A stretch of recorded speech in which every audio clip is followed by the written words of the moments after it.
Morning, sunshine. How are you? Good morning, good morning, good morning. Cubs win, Cubs win. Are you doing it on purpose, sounding nasally? I was doing my Harry Carey. Yeah. Cubs win, Cubs win. All right, gotta talk. I'm not giving you first crack at it like I normally do. We're gonna talk about the Minnesota shit because we're in some dire straits here in the good old US of A. Oh boy. The girl who died yesterday was shot by an ICE agent. Give me your raw thoughts on it. What do you know about it? So as of now, all I know is a woman in a vehicle was headed towards an ICE agent. ICE agent, I'm assuming, is claiming that he had said stop. She accelerated into him, so he shot her. Okay. Is what I've heard. Thoughts? While it's tragic in any situation that someone loses their life, and it's tragic that things have escalated to this point, if you don't want to get shot, don't drive your car towards law enforcement. Okay. So if in fact that is what happened, I can't be surprised if someone's shot when they're driving towards law enforcement. Again, it's a shame that we're even in this predicament and that the temperature is so high on this. I don't know. I'm still gathering more info. Okay. I mean, I hate that politics is so callous that someone loses their life, and rather than just be willing to do whatever to protect life is beyond me. Like, we're talking about this person as just a sacrificial statistic, whatever. Nobody's reverse engineering it and saying, hey, we don't want this to happen again. Let's do the things that make this less likely to happen a second or third or ninth time. So let me reverse engineer. Let's dissect it a little bit and put proper blame, right? Because, you know, there are elements that everybody sort of has their own perspective on it. And a lot of that perspective goes through a political lens and you lose kind of reality on it. So let's be objective about it. So number one, you have these states that are basically law-breaking states.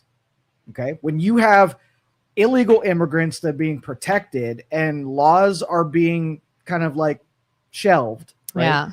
Then you basically have a culture of lawlessness. So these little experimental laboratory zones of let's see what kind of laws we're not going to follow and how we're going to insulate criminals from justice and being able to pay consequences. Yeah, I can name 5 states, right, that are this way. And what that does is you have the state level who is more tolerant of allowing people to break the law. And then you have the federal government who says, this is law, this is justice, and this is what we're going to do. So these things are in mathematical conflict. If the federal government comes to a state and uses its power to enforce federal law in a state where the people are like, laws, right? What do you think is going to happen, right? You're going to have people who are like, hey, the law is when you're given a directive by law enforcement, listen to them, right? Yeah. Easy peasy. Yeah. Federal law enforcement says something, you comply, right? Even if you disagree. At the moment, it up with the courts. Yep. You'll have your time. Yeah. And in the moment, you got to comply. So the mayor and the governor and the city officials should be like, all right, guys, we effed up. We gave you guys a pass and we made it so that you can loot and riot and cause havoc and disregard, all the authority when it comes to law enforcement. But these Fed guys, they're serious. And if you do that with them, you are putting your life in big time danger, right? Don't F with them. And so that would be the talking points behind the podium is I'm going to warn the people that those guys are not us. And if you like your life a lot, get in line, right? Yeah. Yeah. And so Julie's saying, if you had seen the video from by frame, you would know she was murdered. I have also seen a post that somebody said, here's an angle that you see. He had no choice. She was gunning for him. I have not seen either video. I don't know. You would like to think that lethal force is the absolute last resort. It is, I know I have no other way out. I have no other choice. It's me or you. and it's not going to be me kind of thing. But yeah, have we made it so that they are all in situations that is what it is? Like every situation is life or death. Every situation is heated. Every situation is whatever because of the climate that has been created that, hey, these people feel as though rules don't apply to them and law enforcement is an option. And law enforcement feels like I have no backing. It's them versus me and they are out for me. It's like a war zone. And what are you going to do to quell it? Well, if you know the policy, what police follow. So if I said, hey, if you do X, you will get shot, right? You know what you do? You don't do X. You don't do X, okay? Yeah. So I watched the video from every conceivable angle, and I'm not going to forensically evaluate. That's not my job here, right? Did I see, if you said, hey, was the person behind the seat, did they contribute to the bad situation? Did they block ICE officers? Yes. Did they gun it and try to get around and escape? Yes. Blame on the person that is now dead. And was the officer put in danger where shooting this person was a true defense? Was he following training? Yes.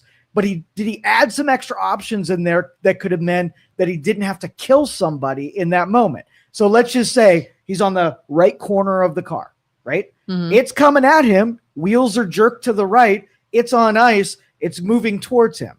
He steps one moment or one step to the right. The car's not going to hit him. This lady flees. She gets away, right? So now you chase her down and you arrest her and you put her in prison. She didn't have to die. Now, does the police training allow them that if you're being threatened by a deadly weapon such as a vehicle, you can shoot them? You don't want to shoot them unless your life, if he's dead center of the hood, there's no way to jump on either side. And shooting her is the only way to stop. Like shooting her did not stop the vehicle and increase the chances of survival for it. It was a punitive shot, not and a justified punitive shot, but he probably did not have to shoot her, right, to escape the situation. Did he shoot through the windshield or the side? Windshield. Okay. That was going to sort he of was give me a visual probably too like the right side of the hood, right? One step away from not being in the pathway of being hit by a car. And again, she had already gunned it. So it's not like he shot her, foot came off the accelerator, and now his life was spared. So both things are true. Life could have been preserved and she could have gone to prison rather than being killed.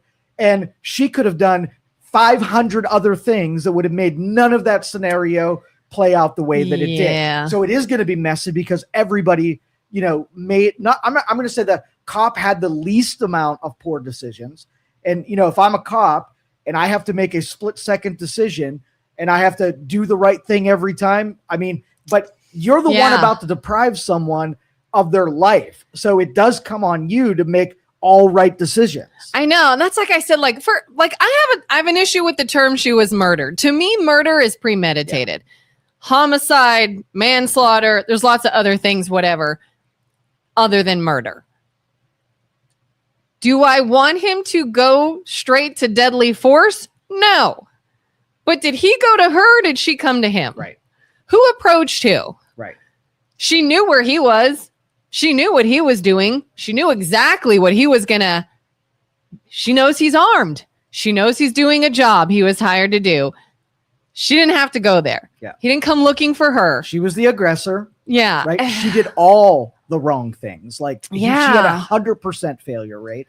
He had like a 25% failure rate only because he used the big option, the nuclear option, instead of other things that could have been. She came to a fight and he pushed the red button. Exactly. So it's like, it's exactly right. So if the messaging is for the next person who's like, all right, you want to be an aggressor and get in ICE's way, fine, right? Let law enforcement do it. You're going to get tackled. You're going to put in the back of a paddy wagon and you're going to go in front of a judge who's going to release you 17 minutes later. We can all have objections in how this goes down. Should there be a punishment for that kind of behavior? Yes, but losing your life shouldn't be one of those. And I fault both of them. Her for being the total aggressor and making all poor choices, and him for not trying to pick another option other than taking someone's life. Yeah. Julie says they were screaming at her to move, then stop. She waved them by. Can you accept that she was confused? She was in that position because she was being a pain in the ass, blocking a federal vehicle. Like, she wasn't there by happenstance. Yeah. She was being an idiot and trying to put herself in a compromising position. Confused? If she was confused, would you stop and be like, I don't know what you're doing? Yeah, what would you, okay, let's just say reasonable person, right? Yeah. You're an idiot. You're in the middle. You know the federal agents are now pissed off, right? Yeah. What do? I would stop. I'd probably go like this. I'd say, I don't know where to go. I don't know. Yeah, your option wouldn't be hit the accelerator the and gun it at a pedal's federal not agent. what I do. That would be a poor choice. Yeah, like here's the thing. I would rather, and this is a if. This is an if. I have not seen the video. If this situation is that, yes, hit the accelerator, came after them, was where she should not have been, all of that. What's the most logical motive? A confused woman ended up in the situation, or an angry protester who doesn't want ICE there came to be a part of this beef. That's probably what the if case. She lived in a law-abiding state, she would know when she's told to do something. She just can't take her entitled self, hit the gun, and run away from the cops. She would know that when you do that, that's a bad thing, and you've escalated to the point where you're now in danger. Yeah. I mean, to me, like, if I get pulled over, just a typical traffic stop, what are we all taught? Hands on the wheel. Don't move until it's okay. Give them what they asked for at the time. There are all kinds of precautions that every single American citizen knows.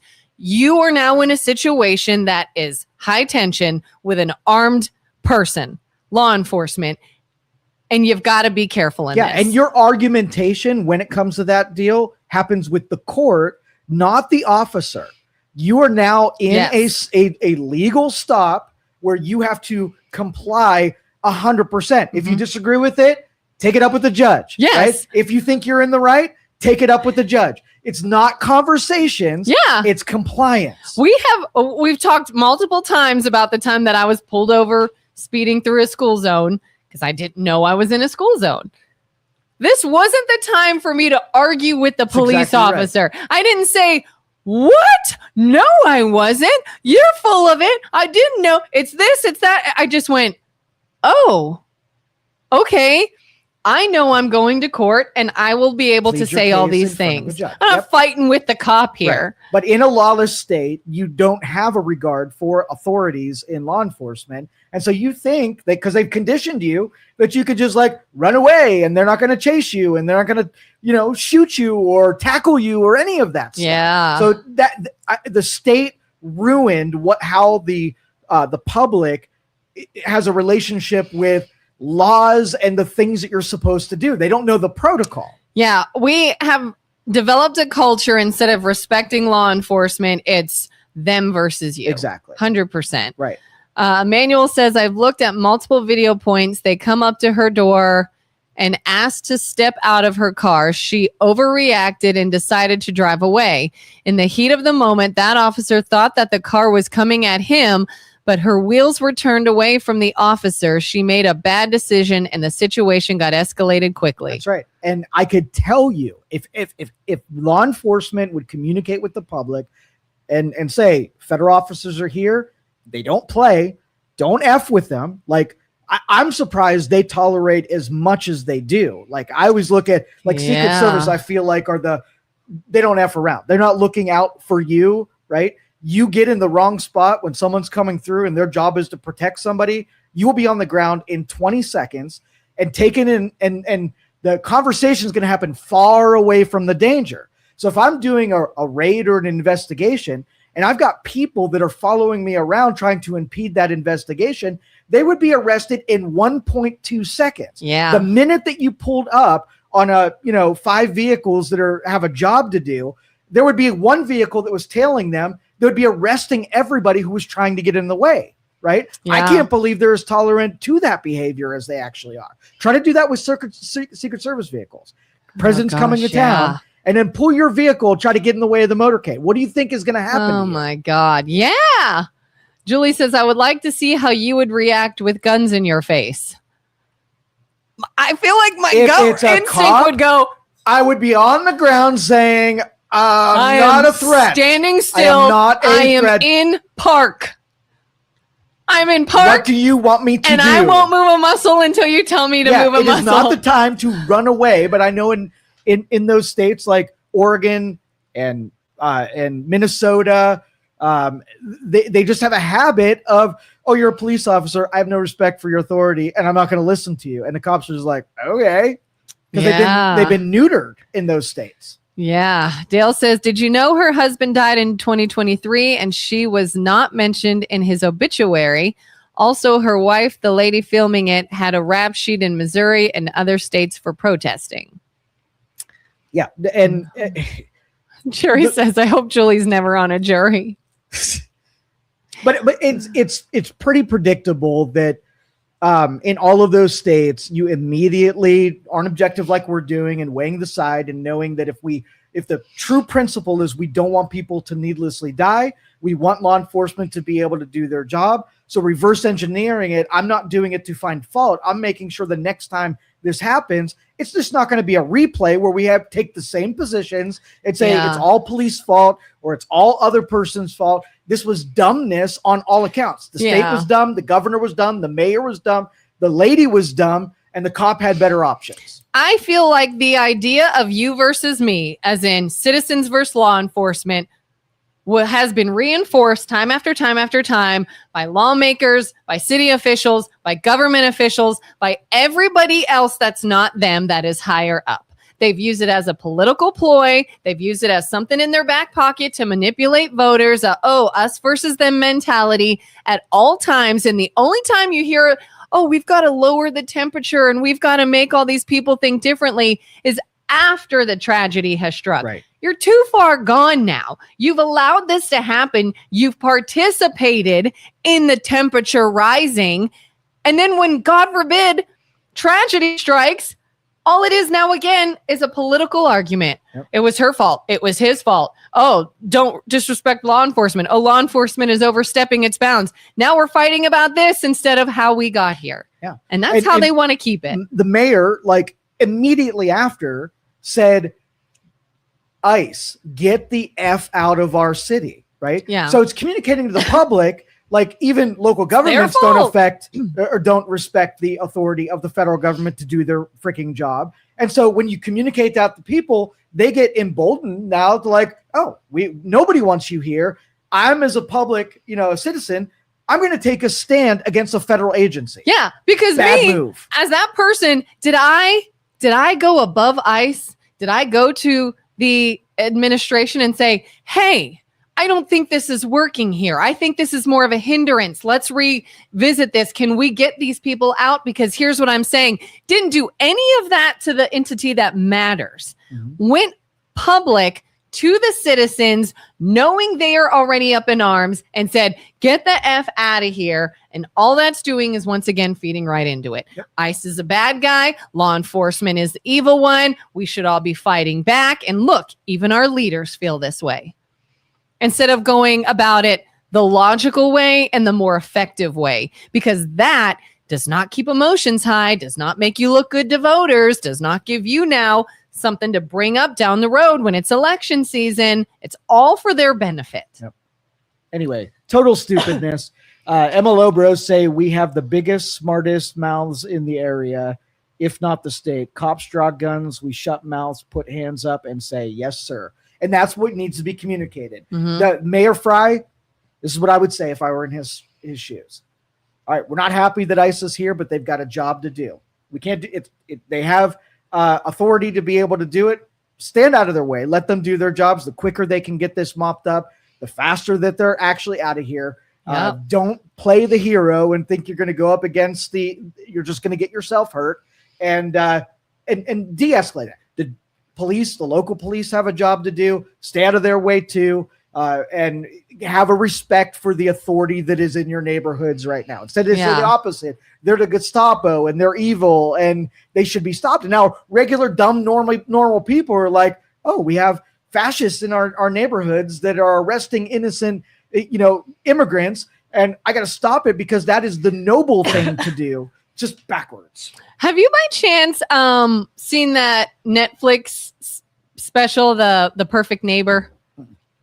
I actually watched that last weekend, and a lot of people know about this. I guess it's like some acclaimed Netflix documentary.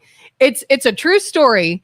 It's footage made entirely from body cam footage from law enforcement that repeatedly got called to this neighborhood where this woman, it was basically one woman versus all her neighbors. They thought she was a Karen. She was constantly calling the police on little kids playing, being overly sensitive.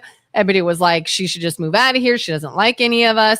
She just wanted everyone to stay off my lawn, quit being loud all the time. I don't want kids around me, kind of thing. Well, one night, one of the parents of the kids just got over it. One kid came over and said, she threw my toy at me or something like that. And this woman went across the street, banged on her door to get in her face. And the neighbor shot through her door and killed this woman. So the whole documentary is, whose fault was it?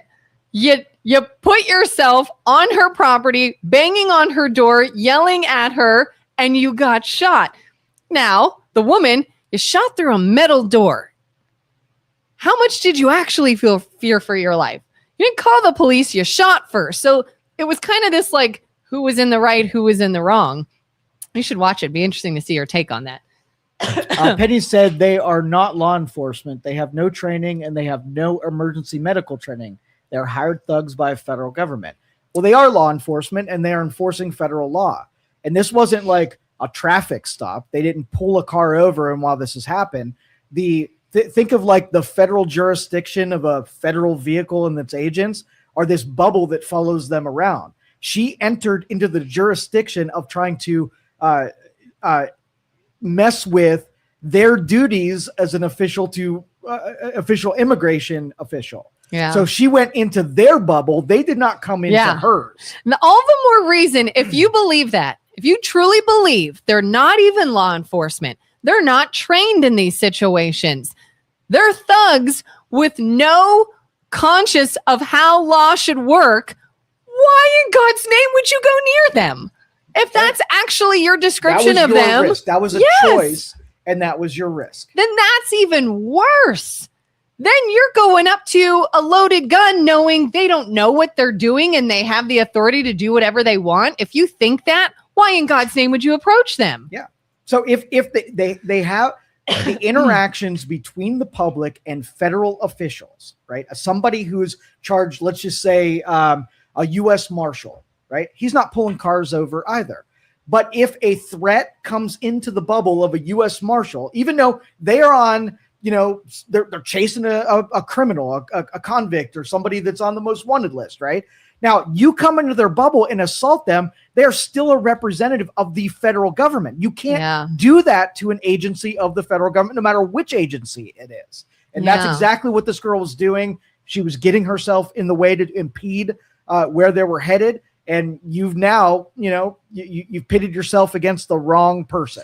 Does it feel like the same group of people that is like, why does the United States have to police everyone and why can't we just leave them alone, are the same ones that are sticking their nose into situations here and like, why are you policing ICE? Why are you policing this situation? If it's their fight, you're coming in unarmed and uneducated. And I don't know. It's just sort of like. Well, yeah, and you're allowed to disagree with what they're doing with ICE. You're allowed to express yourself. Yeah. So if you want to get on the curb and scream at vehicles as they go by, fine. Yeah. But the minute that you make it more than an expression of speech, when you use violence or you try to impede or whatever, now you've gone too far and you've broken the law. Yeah. Yeah. You can, like you said, if you're going to stand with a sign on a street corner and yell things, you can do that. You want to talk to your congressman or your representatives. Absolutely. You can do that. You can say, oh my gosh, next election cycle, anybody that is for this, I am not voting for. You have all these different things you can do. And none of them is put yourself in front of them in a vehicle or with a weapon or in their face. That's just asking for trouble. It is. So, but it was like that. And this is like, I think everything after Vietnam broke the psychology of people who disagree with things. Like the tanks in Tiananmen Square, little girl goes in front, or the guy standing in front of the tank, right? Oh, yeah. And that was meaningful to them because they were like standing up to the big authority in front of them. The Jane Fonda sitting. You feel like a hero when the person was at a huge disadvantage, stopped the big evil tank. And they got in love with that because it's sort of romantic in that way. Mm-hmm. So when ICE vehicle, you disagree with ICE, you disagree with ICE vehicles, you disagree with detention facilities, standing on the curb doesn't feel like you're being noble enough, but lying down in front of the car, that feels like you're playing a bigger role. Yeah. Gosh, there's some couple that we missed that are up a bit. Julie says, what the heck does that have to do with it? This is the 9th shooting by ICE. The last one, the ICE Gestapo said, hey guys, I shot 7 times and he has 5 holes. Beat that one. Again, I don't know if that's true or not. I don't know what you're referring to. Maybe that happened. All the more reason to stay away from them. Let them do their job. Yes. Get out of their way. What are you going to do? Not become a target of them by misbehaving. Like, I've watched these people protest. They go too far every time. And they are flirting with something bad to happen. And if you want less bad things to happen, stop flirting with that destruction. Yeah. And again, don't use the term murder. If you believe they are dangerous, lawless punks standing around with their weapons, waiting for someone to approach them, waiting to cause a problem, and you decide, I'm going to go approach them and cause a problem, that's not murder. They didn't come after you. They didn't premeditate to kill you. You injected into them. So if you actually believe that that is them, that they're not law enforcement and they're acting way above what they should be allowed, all the more reason to get the hell out of there. Don't run towards that. Why would you? Yep. Why would you? Constitutionally, they don't have authority to be there. That is still to be debated. Police power is left to the state. But federal government has jurisdiction in the capacity of illegal immigration. And yes, it's still a conversation to be had. But the due process, you guys like all this due process talk. So when you disagree with whether something is legal or not, what is the due process? You put it before a court and let a court decide. Mm-hmm. And if the court rules a certain way, you let law enforcement enforce that. There's nowhere in the due process that you take it upon yourself to what you feel is right or wrong. You enact the punishment. That is not the due process. Due process is following the rules and the laws that govern something. And I've heard, I can't quote it because I've not seen it, but I have seen others directly cite where article whatever under segment whatever their legality. Mm-hmm. It's not, they don't have they do. It is lawful under this article 15, whatever. Look it up. I don't know what it is. But I've seen people point that out, that yes, in fact, they do have the ability to be there.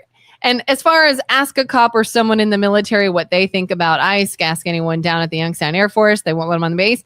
I know a lot of law enforcement and military that do agree with it, that don't hate them. Again, this is not the proper way, right? Yeah. So this is every time that you have a prosecuted case, it is put before either a jury or a judge, and the judge figures out what's constitutional or not. Your feeling about how you have 2 attorneys that are going to make their best case for whether it is or not, and the courts decide that. The officer doesn't, right? So if you had a general that gave an order to a sergeant to go do a thing, right?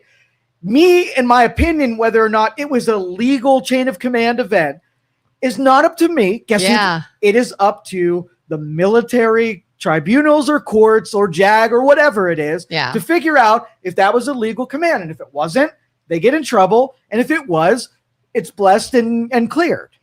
If you're participating in a No Kings rally and I come up to you and be like, I don't agree with any of this. I think you guys are being ridiculous and you're harmful and you're blah, blah, blah. I'm going to get in your face. Are you not going to be like, then get the hell out of here? What are you doing? We're going to be here. We're doing our thing. It's over at whatever time. And if you disagree, that doesn't give you the right to come get in my face. Yet when it's reversed, they think they do have the right. So let me just spell it out. Go watch a couple of like when officers pull over people and they use their body cam footage and publish it out there. Yeah. And how much you think you know. Like you see these people saying, what's your badge number, right? You have to give me your badge number. So people have how what's law and what's legal for a person that is not in a courtroom. The person that's either going to do it legally and it's going to stand in court, or they're going to do it illegally and it's not going to stand in court. But that's not the time to be able to, plead your case to a law enforcement officer about how they're doing something wrong. Because most of the time you heard bad information, you got bad intel, and these things are argued on a regular basis. So it's not static whether or not something is legal or illegal. So for instance, if we're like, we're going to invade Sacramento and we're going to take a law and we're going to say, we're going to justify us taking over Sacramento versus this law. We think we're justified. So we do it. When it goes to court, they figure out whether or not it was justified. So if I came along and said, this action is illegal, don't do it, they're going to say, nope, on this piece of paper, I didn't have to ask for permission. We're going to talk about this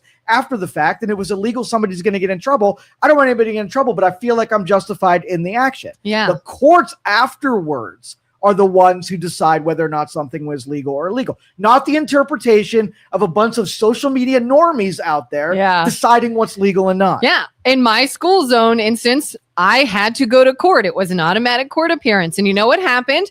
The judge heard me out and said, I get you. I hear you. I agree. You don't have to pay this ticket, and threw it out. Thank you so much for understanding. I had my day in court. Was I still inconvenienced? Yep. Was it still annoying? Yep. But can you imagine how that would have went down if I fought with the cop instead of doing that? Yeah. If I said, let me now make this a bigger problem, I would have gotten arrested and then wondered, why are you arresting me? God forbid I got hurt. And then I wondered why you're using excessive force. Let's see. Comparing U.S. Marshals. Oh, just in a federal capacity. That's my point. Is that those people, whether it be FBI, CIA, U.S. Marshals, ICE, these are federal agencies that have a very specific job. They're not policing people of a community. They are going after specific targets where if they have a warrant, if they're doing an investigation, get the F out of their way so they can do their thing, and then they go on to the other state that they're doing investigations on. Yep. That was my point. Yeah. Julie says, on December 4th, Pam Bondi has given them permission to go after anyone that they deem domestic terrorists. I could go down any day. And I agree with Julie on this, okay? I think we've been really, we've lowered the bar on how many people can be considered. It's what in politics they do is we're like, let's find a way to do something that we're not really allowed to do, and then take something that has rough public support and then pretend that the thing we want to do is the thing that has public support. And then you have to really explain yourself how that, like when we said during the Patriot Act and during the terrorist attacks of the early 2000s, we got familiar with what a terrorist was, right? And nobody liked terrorists. We thought it was an awful strategy for getting your way or inflicting damage on another person, right? So we were like, we don't like terrorists and we want to end terrorism. Yeah. So we're like, what about domestic terrorism? Can we have that? How about city terrorism? And as long as we tag those two things together, we can justify a lot of gray area action. And as long as we can justify it as a terrorist act, most people are like, oh, well, they were a domestic terrorist? Of course. What do you consider a reasonable person would say? What is a domestic terrorist? I would think a domestic terrorist is someone here in our country living here that is plotting greatly against us. Large mass. So against the country as a whole, they're a citizen of this country, but they are plotting against this country. Yeah. Let me give you some examples and you tell me if this would be plotting. Somebody who wants to blow up a communications center in Tennessee. Domestic terrorist? Yeah. Someone who hates the IRS and thinks you shouldn't pay your taxes. Domestic terrorist? Do they do anything, or they just hate it and think it? They protest, they get on a curb. Are they domestic terrorists? No. Okay. Someone who builds pipe bombs and distributes it to people to blow up around cities. Yes. Okay. It's pretty easy to find out where just, a person that doesn't like this country a whole lot, and where they are actually doing things that to undermine or hurt this country using unconventional means, right? Yeah. But I think even in this administration, if you said national security is one of my most unfavorite, right? Because it's so loose and so general, you could make the claim that everything is against national security. Oil prices going up is against national security. A bomb threat is against national security. An immigrant coming into this country is a national security. It can basically mean everything. Yeah. What is it? Is it Great Britain that has started arresting people for social media posts? Yeah. That's threatening, according to them. Right. And that is a big slippery slope. Yeah. When we're so eager to use, authoritarian force against people who maybe were a mini threat, like you didn't want them to do the shit that they were, but they hadn't done the thing yet that would put them real in the terrorist camp, as far as I'm concerned. Which is why I would think if Julie says they can deem anyone this, I could go down any day. I bet Julie wouldn't leave her house and go do something. She might not like it. We don't have to like it. We could think it needs reformed. But if I believe that, I'm not going to now go put myself in that situation. I'm not going to go seek them out and get involved if I think they're just looking for something. And I know we're on the beginning of that slope. I'm not fearful that they're coming for Julie. I think that if Julie really misbehaved one day, did something like got in front of an ICE thing or an ICE brigade or whatever they are, that after the fact, they would justify hostile actions against her by digging up all the things she said before she did the action of laying in front of the cars that were in that brigade, right? Yeah. Like then they would claim the comment above that said this person's, wife or family member or whatever has a rap sheet of protesting and blah, blah, blah, and all this. Right. And I'm like, well, yeah, look what they're going to bundle into that. But they would build the case against it that not only did she impede that motorcade, but she also had these feelings connected to things, and now she was a domestic terrorist. But she's not a domestic terrorist now before she's done an action. Yeah, she was plotting, and so we just nipped it in the bud. Right. Not that Julie would. No, we're using you as an example, Julie, but I don't think you would. Thank you for participating, Julie. You guys are totally wrong. You're not down the middle on this issue. You're not objective. You're not logical. You always claim to be, but you cannot watch that full video and come to any other conclusion. There's nothing that can happen to you that you won't defend. I feel like it was objective. I said both were in the wrong. Like, what position do you want me to take? Are you just mad because I'm not supporting your angle that it was murder? He's a murder person? Is that the person that would be murder? I think Julie said murder, but I Penny Lane I have seen in multiple conversations we've had, and Penny Lane, thank you for interacting with us. We love having you here. It does feel a little though as if we don't say exactly what you want to hear, then we're not down the middle and we're not being objective and that we're being biased.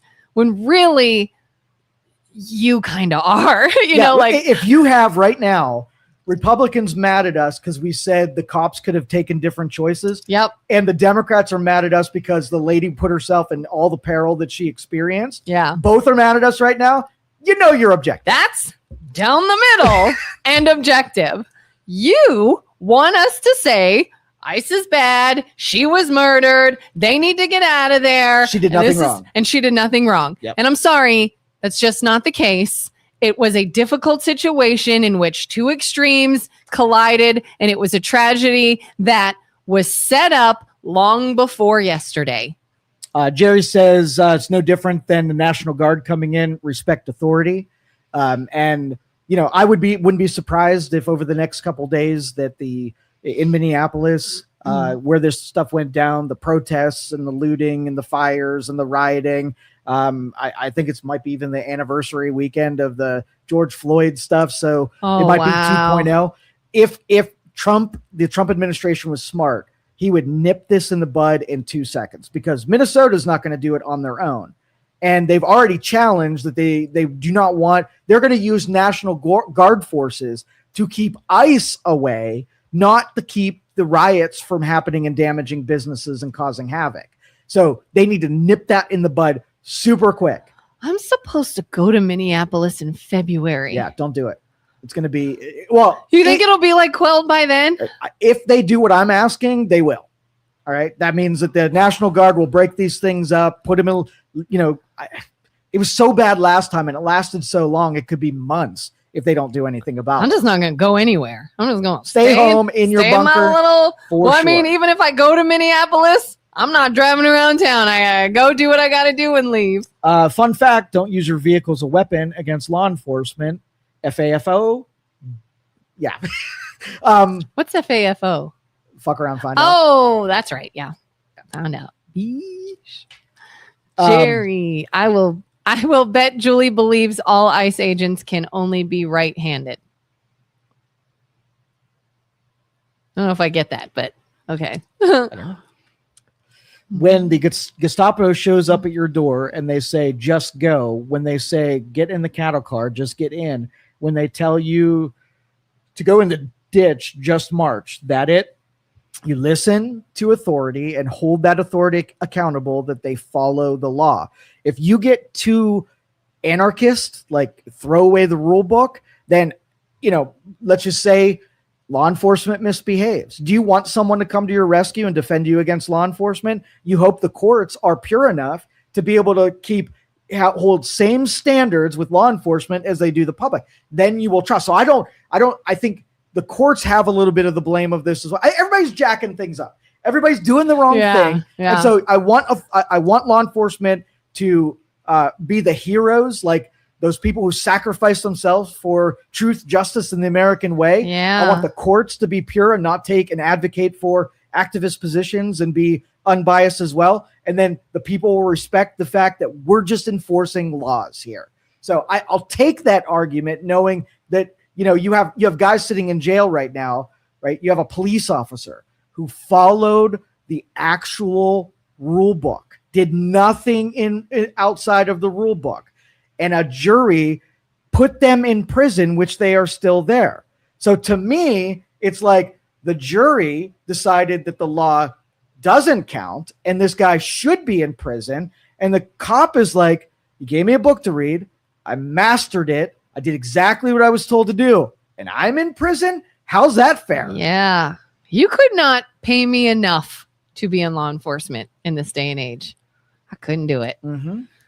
I wouldn't either. Fun fact. Oh, did that already. That was another one. ICE was hired to do a job. You don't like it. But that's the thing. Let's just say Minnesota didn't become a sanctuary state and they enforced the law. Would ICE be there? Again, you put yourself in the predicament where you invited illegals, which meant that now you couldn't adhere to the law because you just invited lawbreakers into your cities. And when they misbehave and do all the things that lawbreakers do, and you won't do anything about it, it's in the federal interest to send people who will do something about it. And you have this concoction of this cannot go any other way than sideways. It can't. Yeah. People should listen to Beatrice when it comes to dealing with a cop outside your vehicle. Yeah. Yeah, my husband, he was just telling me this morning, actually, that he was talking to someone yesterday and they mentioned their brother was in law enforcement. And he had said how frustrating it is for him. He was like, do you have any idea the amount of times they've got to deal with people that are like, only roll their window down this much. And they're like, you can't make me. You can't make me. You got to tell me this and that. And he's like, I will explain everything once I see your license and registration. I need to see some identification. No, you don't. No, you don't. I'm not giving you anything. You are required to give it to me and then we can take it from here. And they just want to argue through a crack of the window and make it difficult. And I'm like, you could not pay me enough. So then the cop breaks the windows. They unlock your door. They unbutton your seatbelt. They drag you up, put you in handcuffs.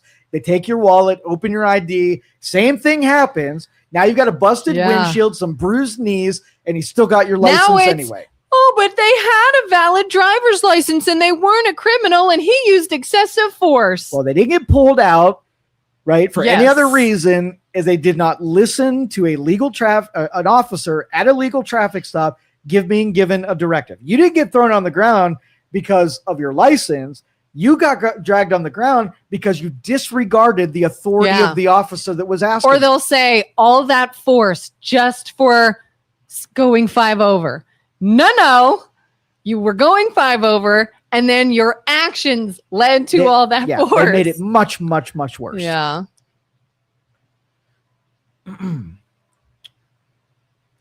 Watching from Montana. Well, welcome, Jim. Hi, Jim. Thanks for watching. Love Montana. It's one of my favorite states. You know why? I've heard you know why? Because of the Dutton Ranch? Not the Dutton Ranch. I don't know. It's because the populations are not concentrated, and so you could stand in a place and there could be nobody within 50 miles of where you're standing. And I love the feeling of having nobody around. That sounds both beautifully peaceful and scary at the same time. No, it's amazing. Because part of me is like, but what if there's an emergency and what if I need a person? Yeah, like, yay, beautiful. This is nice. Look but at the now wildlife and the landscape and nature all around me and not a single person. Like, I would rather have the threat of a bison, right, than a human being. I want to be anywhere near human beings at this point. If you were in the woods and came across a bear, do you feel safer in that situation or in a city with armed people? Bears are assholes. I do not want to be around a bear. I do not want to be around a bear. I've been running through the forest and a bear's up on the ledge and I did not feel like I wanted to be there because I didn't know which direction to run. I've seen the videos where the guys are riding bikes through the woods and a bear decides, it's a grizzly, of course, but it starts chasing them. Oh, you've seen this. Okay. I was saying, is this true story? But you're talking about what you've seen. Yeah. And I'm like, what do? You're not going to outrun the bear. If the bear takes sight on you, you're just a meal. And the bear doesn't like kill you, right? It like says, oh, here's some meaty legs. The dude's alive and I don't care. I'm going to eat his legs. And then so you're sitting there and saying, hey, bear, would you please just kill me? Please put me out. I don't want to feel you eating my leg. And bears don't care because they're, primitive animals. Never hiking ever. Woo! Have you heard you're supposed to run downhill if possible? Listen, I don't listen to any of the logic that is given to me by other people. Can't do this. Yeah. They're just like, all I've heard is that you like square up to them and say, hey, bear. Or you get big. Get big, get that loud. works with black bears and some smaller bears, but no, grizzlies don't give two shits. If they target you, you're just done. You're just done. Yeah. Remember, what was it? Without a paddle? Yeah. They said to crawl into a ball. Oh, yeah. A little. And it lifts them up and carries them. Hilarious. Let's see. And Jim is number 1. Okay. Comply. Simple. Yes. Comply. Fun fact, don't argue with law enforcement. Another fun fact. Someone has a gun, tells me to stop. I'm full stop. Full stop. Hands up. Yeah, but these like I said, these people have so much confidence. The person doesn't roll down their window, puts up a note to the officer and says, I'm a sovereign citizen. You can't ask me anything. I'm traveling, right? Yeah. They got in their head that this stuff is real. And then the cop's like, all right, I don't know why we're watching these videos, but you're completely wrong and your window's about to get broken. And now you've annoyed me. I have a job to do. Now you've just annoyed me, and then it's going to be incredibly worse than if you'd have been like 10-2. Hi, officer. Here's my ID. I'll take my ticket. If I have any problems, I'll go talk to the effing judge. Jim says, now she's a mom and a poet and all things sugar and spice. Aww. No, I think he's Model talking about, citizen. yeah. Isn't that funny how we do that? Like, if you don't agree with someone that ended someone's life, like in this instance, That Garcia guy. suddenly they're a model citizen They are and amazing. everything was great about them and they shouldn't have deserved to die. But then you have the instance just a couple months ago, we were talking about idols and worshiping like these people and putting people up on pedestals, knowing that all humans are flawed. And we happened to mention that Martin Luther King, while known for great accomplishments, also had police reports against him for battering women. And we got called racists because we had the nerve to bring up a blemish on a human being's record or character. You can't have it both ways. Just admit you have bias on who you like and who you don't, who's now suddenly a model citizen with no faults and who isn't. So when it and we cannot skim by that a life was lost. I don't care if you're a complete shithead, right? You don't deserve to die unless you pose an imminent threat to another person. Do you feel safer now that she's no longer alive and that humanity was in danger because of her? Yeah. Right? That's why I say the punishment was not proportional to the crimes that she committed. She should have gone to prison, and I would have celebrated that she can no longer get in the way of ICE from doing their job. That would have been proportional. But again, losing life, it was not the right way this should have gone down. If it were, she was in fact gunning for this person and trying to run him over, would you feel that way?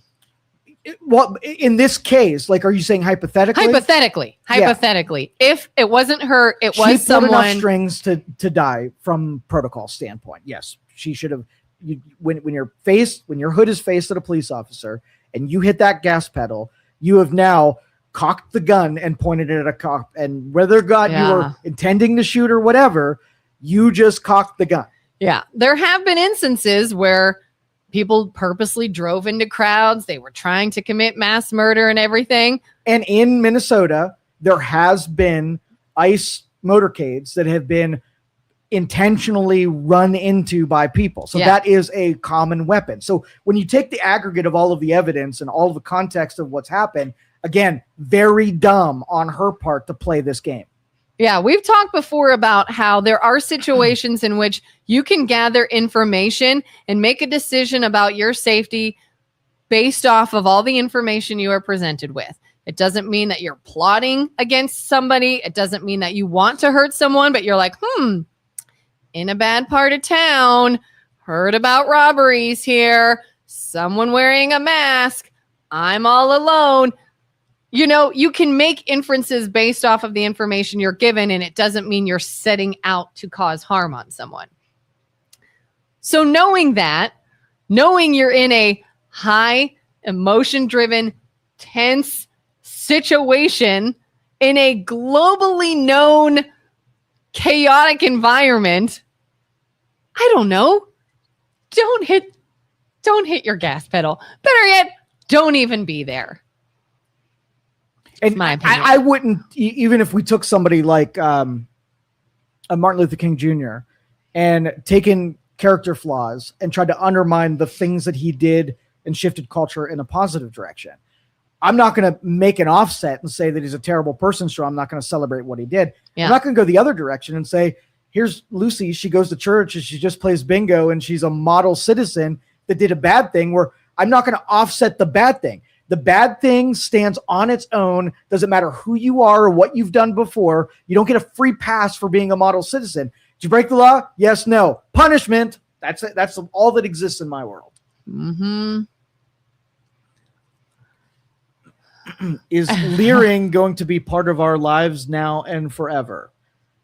I think, is he talking about they got their education from quality leering? Yeah, Minnesota, that meme. Somalian daycare center that was skimming money off the taxpayer. Listen, I will listen to leering jokes into the end of time if it means 6'7" is no longer a thing.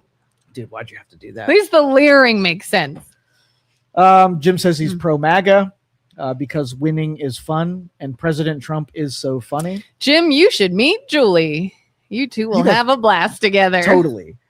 Louis Lara, ICE agents are federal law enforcement officers. If you try to impede their duties like the lady in Minneapolis, results like this may occur.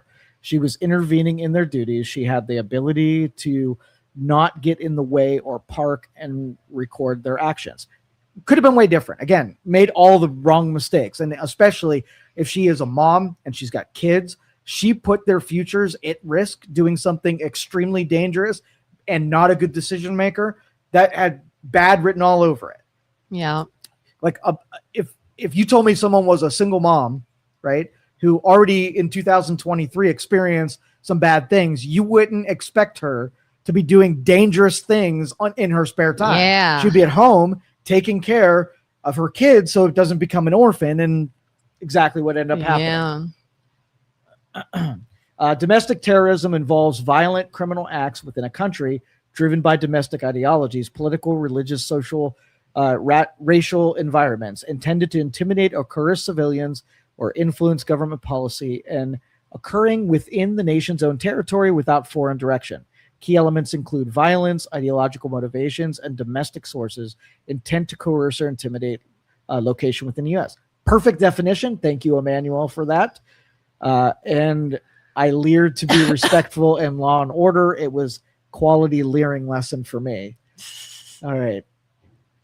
I'm skipping, Jim. You got too many of the same joke in a row, so I gotta skip a couple. Bondi says anyone who's Antifa, anti-capitalist, anti-traditional family values.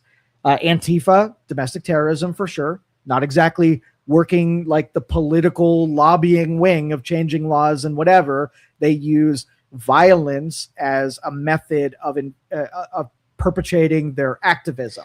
That is domestic terrorism. Recently Googled just to see what information there is, because we've talked about biased information.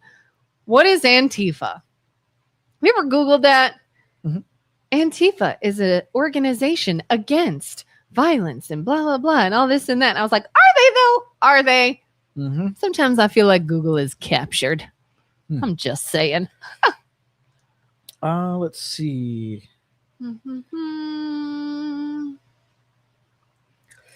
Jason says, Penny Lane, no, you just don't like hearing another's opinion that does not align with your political mindset. And that is very true. It is really difficult for some people to hear contrary views. No, she thinks that about us. What?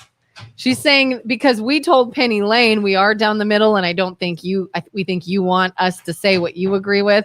She thinks we don't like hearing another opinion that does not align with our. No, but it's not like I say my opinion and then you can't shoot at it. Yeah, right? That's the fun of conversation. We are literally live so that you can interact and tell us your opinion, and we even read it. We could ignore it and be like, "Oh, they don't agree with us. Let's glaze past that." We allow you to. We hear it. We discuss it openly. Yeah, and no matter if you're on the right or left, if you listen to the show long enough, there will be times where I point to it and say, I halfway agree with that. You're onto something there. I'm not bought into the ideology. So I take and reverse engineer things and dissect it and see how I feel about it right now with the context that's in front of me. I'm led by principles, not ideology. Yeah. I have defended Republicans and Democrats depending on the situation. I could even say, I don't care for this person, but in this situation, they're getting hosed. That's not true. They didn't do that. They don't deserve this. We've done that for however long we've been doing this show. Yeah. And I'm sorry, you're just wrong. Right.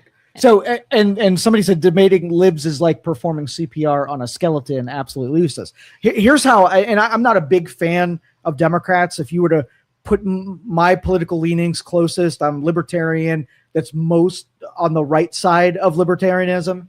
And I look at Democrats as having a culture where unions, like, okay, so you're in a union, right?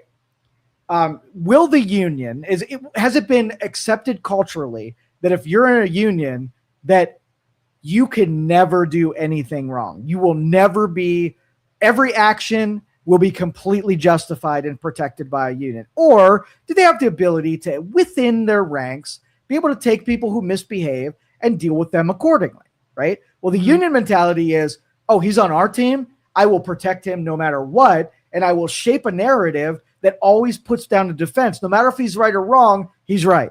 And that's what I don't trust that. Kind of like, I mean, we've seen Trump do that, where he'll kind of sing someone's praises for a while, but the moment they say, hey, I don't agree with this and I don't like what you're doing here, it's now they're not a team player. Oh, we got to let them go. They're a loon. And it's like, why? Because they just disagreed in this instance? Like, yeah, I don't trust that either. I think if you have your set of principles and morals and what you believe and what you think works and makes sense, You don't really abandon that and jump ship because someone else.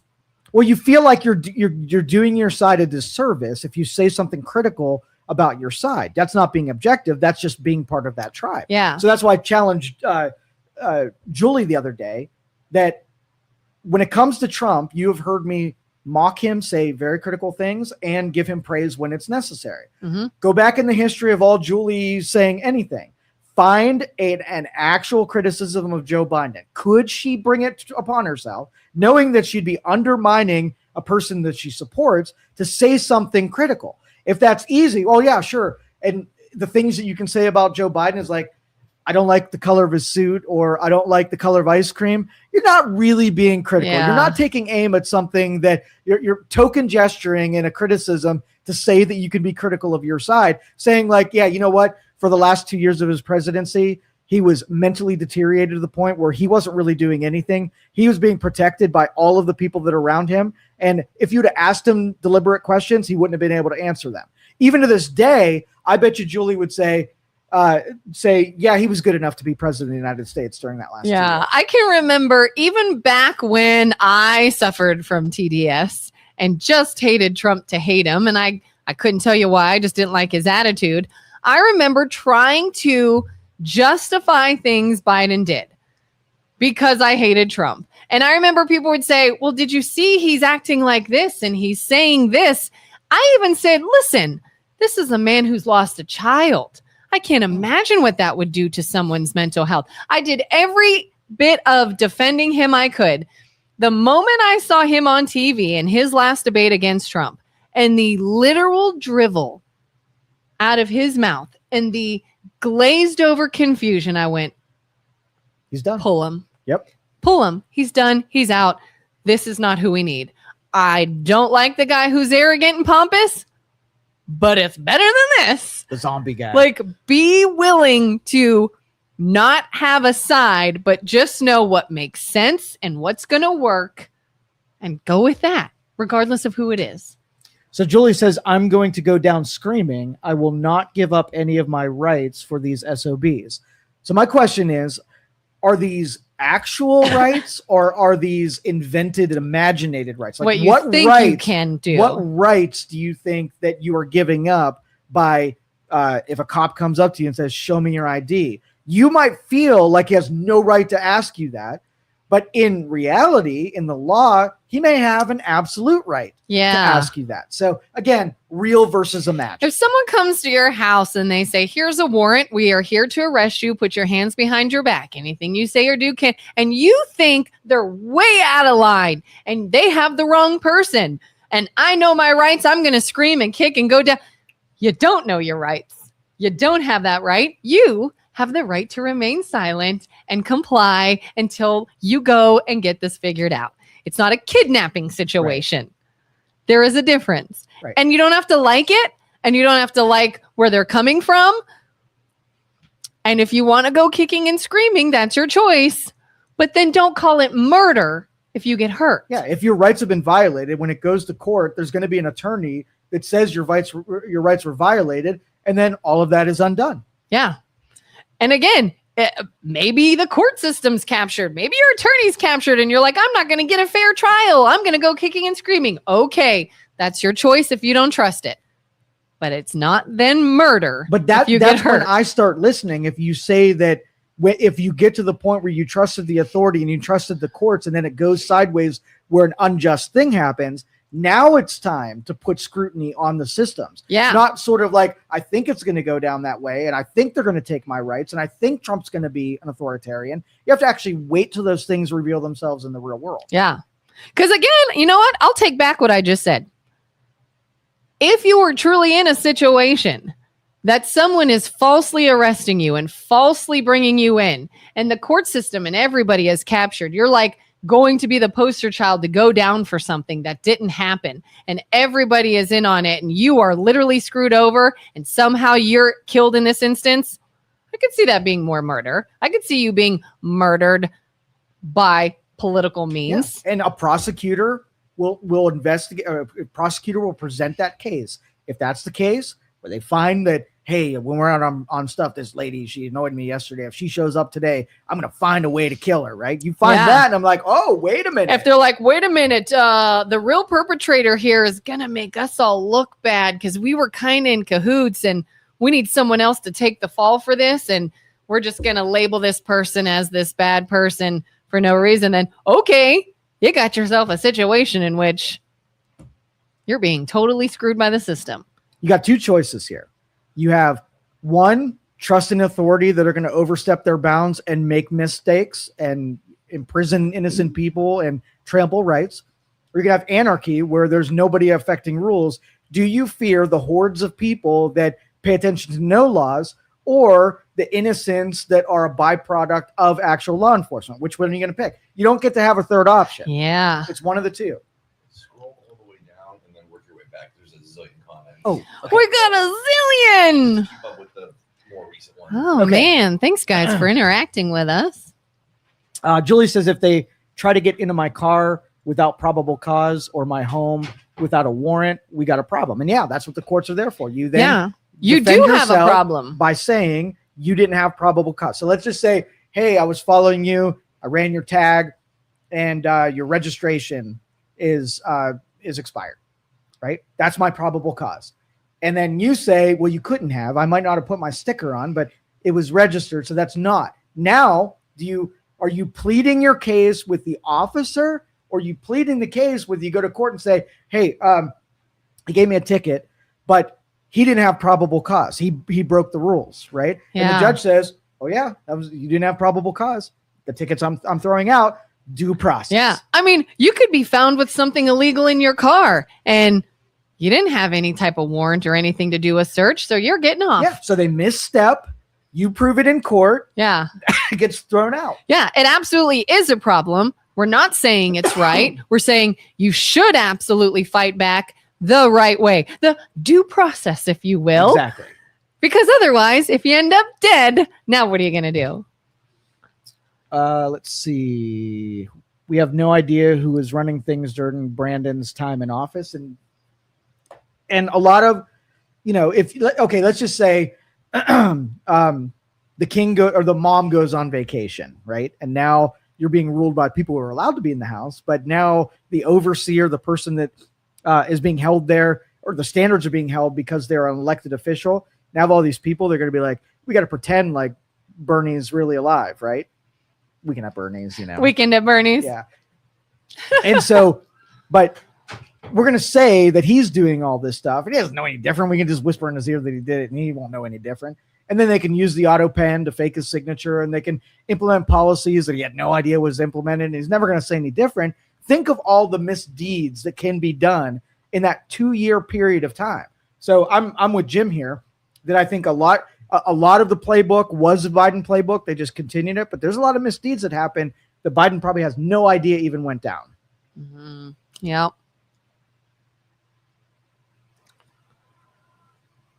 Watch the movie Law Abiding Citizen. Explains it all.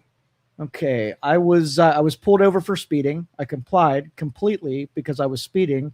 I got a warning. Okay, that sounds like that worked out. And you know what? Because I'm a guy, I never get a warning. Never get a warning for speeding. I get tickets every time. I did have. What are you, disrespectful to the cop? Do you say I know my rights and you can't take any of this stuff for me? And when I was younger, I was a dick. Oh, when I was younger, I was a dick. But it's because you were a guy. So I think in my file, they pull it up. It says, this guy is a dick. Probably. Don't give him any warnings whatsoever. There was one time that I feel like an injustice was had. Yeah. And I'm not happy that. Can I tell the story? Yeah. Might as well. It's something stupid, but I'm still mad about it. A little bitter about it. So I was at an intersection, a 4-way intersection, weird 4-way intersection. And to my right, there was a light that was holding this traffic, right? To my left, there was light holding this traffic. And I was sort of in the middle of the intersection trying to pull out and make a left turn. Okay. So I waited. I couldn't tell what any lights were. You were like committed to the so I had to wait to follow traffic. There was nobody coming this way, and then follow the last guy through here. So I pull out after a guy and I go through. I went through a red light, and I said to the cop, I said, I couldn't see the red lights. if I went through a red light, so did the guy that I followed. Unfair, right? Yeah. So I went to court and I pled my case and I said, hey, I may have gone through a red light, but I didn't know. Can I get a little grace here? And the lady said, the prosecutor said, well, here's what's going to happen. You're going to plead guilty. We won't put any points on your license. You'll pay $100 fine, and that's it. And I said, well, I'm not going to say that I'm guilty because I'm effing not guilty. I didn't know that I was going through a red light. If I did, then that's on your end. I'm going to go in there and say, I'm not contesting it because I don't know. Do with what you have. And she said, if you do that, we're going to have to call, if you go through a trial, we're going to have to call the officer in here, and he's not going to want to come down here and tell us what happened. So I went up there and I said no contest. I got my $100 fine. I don't want to be I got here my either. 1 point license, but I was so mad. I was so effing mad. Were you like what they call committed to the turn when you're in the intersection so that the light is now above I you? was in a parking lot, like a retail shopping plaza. Oh, okay. Lot. There was no light where I was. I was the parking lot was directly between the two lights. It came out right in the middle of the intersection. So if I wanted to get out, I just had to time it so that I was following someone and hopefully they knew whether or not the light was red or green. Devil's advocate. Yeah. I could see them saying, you don't hopefully know that they know. You don't go until you know. Well, there's no way to know. But right. The lights were on the left and right. If you were already sort of, like you said, waiting for oncoming traffic and kind of committed to going, what are you going to do? Back up and see and then go forward and I don't know. Yeah. That's a sticky situation. Yeah. Oh, I could have gone right, but I could have still gone through a red light if I went right. I could not win in that one. But it could have been to court okay, circumstances were shitty, right? You probably did. There was no accident, right? Everybody saw that you were following traffic through. Nobody was going to be going anyway because there was still traffic going through the light. And they could have been yeah, this is a dumb one. We're not going to hold you on this one. That's the judge when I went to court for the school zone speeding ticket. She says, thank God nobody was hurt. Luckily, this ended up not being a very big deal. Just, make sure that now that is a school zone until 4:30, blah, blah, blah, paid court costs, and we'll throw the ticket out. Yeah, I was like, because you're a girl. Very fair. Because you're a girl. And because I'm a guy. It made sense. Yeah. How many warnings have you got versus tickets? What's your ratio? I don't know. That may have been, well, I got a camera ticket one time. Cameras. Mm-hmm. So that was one. No, when you could flaunt your womanliness in front of a male cop, you get lots of warnings. Just say what I want to hear. I don't get pulled over often, knock on wood. But I got a warning. I did get a warning one time from a cop that I would have absolutely not blamed if he gave me a ticket. And I think I've told this story that I was pulling out of a bar because I dropped someone off there and then thought my turn was coming up and it wasn't. So I did a whoop. Like a drunk girl swerve? Yeah. Like I looked, I'm leaving a bar. I swerved. I get pulled over and I went, oh, that really looked bad. Joe would have been pulled out of the car. I would be walking a line, handcuffed, and put in the drunk tank. The guy he looked at me. I explained to him the situation and I said, my turn is right there. And I didn't realize it's not right there. It's right there. And I said to him, I understand how that looked. It was just simply, I missed my turn. And he's like, have you taken any pills or anything tonight? I said, no, sir, I'm not on any medication. And he's just like, all right, be a little more careful. And I said, thank you. Julie says I was on an icy road and the light turned yellow. I broke and slid through the red. I got a ticket. What a dick. And I agree with you. And especially, I take that back. I probably got one warning. I went 10 years without being pulled over for anything. And I think in Boardman, that I was not speeding, but aggressively moving through traffic because I was in a hurry. And somebody was right in front of the police station. And I did get pulled over that time. And he was like, I want to make sure there wasn't some kind of emergency that you needed because the hospital's right down there too. And I was like, no, everything's cool. And he was like, stop aggressively driving. And he didn't give me a warning because I don't think he was going to issue any kind of ticket. So it was nothing to be forgiven. I guess he could have given me aggressive driving, but I don't know. I got saved one time. I was leaving a bar with some girlfriends and we were taking someone to their car down the street at a different bar. And my friend and I were messing with the radio. And then I see lights come on and I'm like, oh my God.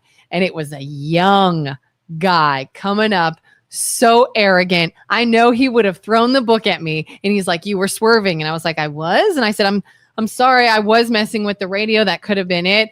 And he's like, where are you guys coming from? All of a sudden, my girlfriend in the passenger seat looks at him and goes, I know you. And the cop goes, oh my God, what are you doing? And she's like, we're dropping this guy off. He's down here. And he's like, get the hell out of here.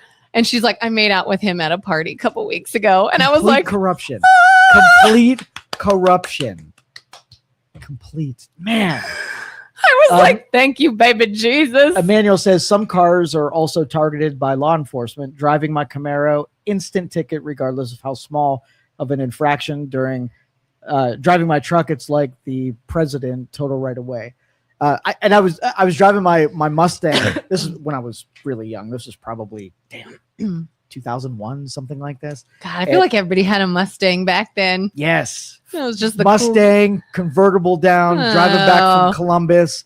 When you parked it in parking lots, you didn't take up 2 spots so nobody could park by you, would you? No. Okay, good. You weren't a total coming back from Columbus. You've made that trip from Columbus, right? That stretch of road that goes through the farming communities, like straight shots. Yeah, so, not fun driving, but you don't want to be there because it takes forever to get to things to look at. And I was going right. I thought you enjoyed being out in the middle of nowhere where nothing's not around. On a road that's boring. Not on a road. So I was doing triple digits for a long stretch of time. I had a couple of traveling partners that were doing the same speeds as I was, and we were hitting big triple digit numbers. I would have thrown the book at you. And same thing, I got pulled over. Arrogant young cop comes up to my door. He says, "This is a really nice car." And I was like, I know, I was probably going a little fast, wasn't I? And he said, "I had you going 80." And I was like, 80 what? When? Like 800 5 months ago? And he said, and you could tell it was like a little 80 wink 80. And so he wrote me a ticket for 10 over the speed limit. I think it was 15 over the speed limit at the time, but that could have been a devastating. Thank your lucky stars. Did you follow the speed limit the rest of the way? No, I didn't. I got with another traveler. Now listen, if you didn't, if you're like, thanks, man, and you continued to drive that fast and you hit and killed somebody, is it your fault or the cop's fault? It's the cop's fault for sure. I wouldn't be me. I got to throw blame on somebody else. That's what I thought. Yeah. I got to be consistent. Let's see.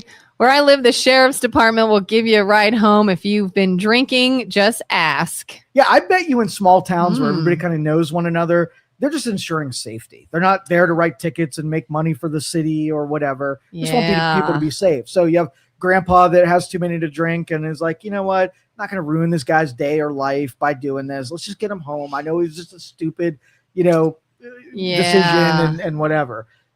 I don't know if law enforcement can take those liberties anymore. I think that might be. I had a friend years ago in my 20s. I was with a friend who got pulled over and got arrested for DUI. And the cop said, I don't think you're that impaired.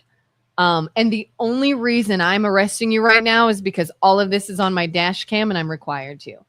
But I feel bad. Like he stated this. He's like, I think you're fine. In fact, my buddy who was driving said, had we not gone over a hill and the cop behind me's headlights shone in my mirror and blinded me, there would have been no swerve or anything. This police officer went to his court date and spoke for him and said, listen, I didn't even want to arrest this guy. I was doing my job, but he was very respectful. He didn't seem impaired. I had to do what I had to do, but I want to say that he did everything right in this instance. And I think you should. Well, and I think there's some solution in this part of the conversation, because if you want to trust authority can't feel like it's just there to get you. Right? Yes. If you feel like you're being targeted, and I know a lot of black guys that go through Poland, they feel like they are a targeted person, whether or not it's a car they drive or music that's blaring or how they're dressed or how they speak at officers, right? Officers are just over that now. The disrespect now have created a plane between cops that can say, look out for you and just want you to be safe, versus like everybody's so disrespectful. I got to get them before they get me. Yeah. Ideally, I think the whole law enforcement police officer duty was, I'm here for you. We got to keep everyone safe. We're here to help when you need us. But how many times can you get spit in the face? Right. Before you get jaded. Yeah. And I think that it gets worse the more we try to defund cops and disparage them and accuse them of things. Everybody's playing that victim card, just making the role of a police officer incredibly hard to be a nice guy and still do it. And now I think you do. I'm not saying all cops are getting a bad rap unnecessarily. I think you do have arrogant, power-hungry ones now. But it's hard to push back against them when you've sort of made the climate now that all of them are that way when they're not. Okay, changing gears a little bit because I'm kind of over this topic now. We did give it an hour and a half? Yeah, we did almost an hour and a half. So here's something, 2 health things. PJ's just like, oh, no! So ChatGPT is rolling out ChatGPT Health, right? What? And I put myself on the wait list, and basically it's their AI. So it can connect to all of the academic research, all the doctor white papers, everything, every specialty, every discipline in medicine. Now you have at your disposal. Now you can connect all of your wearables, your health records, everything, every test that you've ever done. You can give it access to it. Like your My Chart. Your whole My Chart, your wearables, where your heart rate's at. Now this thing can monitor you, right? And do what a doctor would do and whatever, but having the landscape of all of your health history, all of the best science that's out there. You can ask it a question like, what should I do? Or make some recommendations in this. How can I sleep better? How can I lower my heart rate and whatever? And it can give you disciplines that then increase your health. So you have an on-call doctor through AI that can give you information. Doctors probably don't like this too much, right? Yeah. Because if you've got a medical professional that you pay $0 for that has the same access to all the records and testing that, like, going to the doctors will be to get the testing so you can feed it into your real doctor at home, which is ChatGPT. Would you do something like that? Probably, just so that I kind of always know. Like, yeah, if I don't have to pay money to go find out something about my body or health and something could just tell me, I'd be intrigued.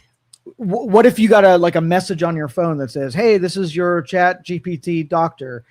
We noticed your heart is a little irregular right now, and you should probably go to the hospital because you might be close to a heart attack. You might need something done.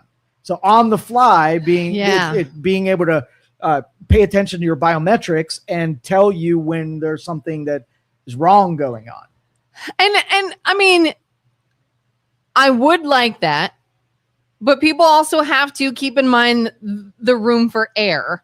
Like, I have a Garmin watch, and every so often I'll get a little notification. It'll say, let's calm down, breathe with me. Or do you need a relaxation technique right now? And I am either doing something actively where I am amped, and I said, oh, that makes sense. It thinks I'm freaking out. Really, I'm just yelling or angry or nervous, like I'm on stage or something, and it will pick that up. And I'm like, oh, it is sensing an increase in my heart rate. But I know this is not a cardiac arrest situation. It is not a ambulance to the hospital situation. So you got to kind of know too, you still kind of have to have a baseline, I guess, that AI instrument is not going to have for a while, if that makes sense. But, okay, here's where we're going to push back against. The same argument was made when they had autonomous cars, right? Mm-hmm. When a new technology comes out, they put a higher standard of accuracy on the new thing than the old thing. So my argument would be the person without, an autonomous vehicle, what is their error rate and crash statistics? Yeah. Autopilot, is it going to make some mistakes that you wouldn't have made? Yes. But on the aggregate, it's 20 times safer than you. So you're going to pick are you going to put a standard on something that's interpreting data and giving you information and saying it needs to be 100% accurate? Where I've gone to the doctors and they weren't 100% accurate either. Yeah. It's better where you get more streams of information. It's better than going once a year to the doctor and getting half-hearted, half-assed attempt at diagnosing things when you have a window of information that's this big. That's true. I remember an instance, a doctor at a hospital or wherever the heck I was said, I don't know what this pain is. Take a Tylenol. Follow up with your other whatever. Well, good thing I did. It was an endometrioma, and had it burst, I would have needed emergency surgery. Mm-hmm. And you told me go home and take a Tylenol. Yeah. So are you going to be madder at the ChatGPT than you would at a real doctor when it makes a mistake? When there's a disclaimer that says it's not a real person. This is just information. And if we're like, hey, your heart rate is up there, maybe you should do something. You have ultimate authority. You can veto that and say, nope, I'm fine.